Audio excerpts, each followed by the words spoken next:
Që nga orët e hershme të mëngjesit të ditës së sotme në rrugët e Tetovës vërehen nxënës, të cilët protestojnë kundër ndotjes kancerogjene. Fillimisht kanë qenë nxënësit e shkollës së mesme ekonomike, ndërsa më pas edhe nxënësit e gjimnazit 7 Marsi.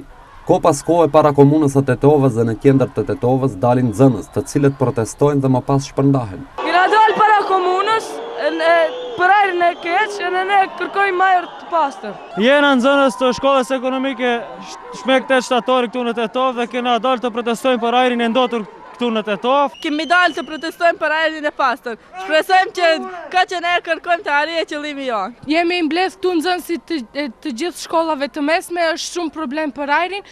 Ajri është një rol kyç i cili luan në shoqërinë dhe në jetë, prandaj kërkojmë sa më shpejt që ta bëjnë apel tek Jugokromi të marrin masa për ajrin, sepse kështu nuk mund të vazhdojmë. Ju lutemi të gjithë udhëheqësve të komunës, të shtetit, që të na përfaqësojnë dhe të mund të na bëjnë sa më të lehtë jetesën.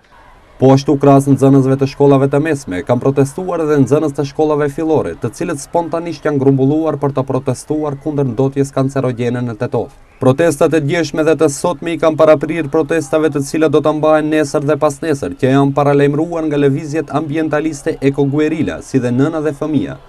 Nga lëvizja Nëna dhe Fëmia njoftuan se të përkrahur edhe nga lëvizja Ekoguerila, ditën e njëjtë do të realizojnë një protest ku do të bllokohen 3 hyrjet kryesore në qytetin e Tetovës. Pika e parë, unaza tek stadiumi në hyrje të qytetit.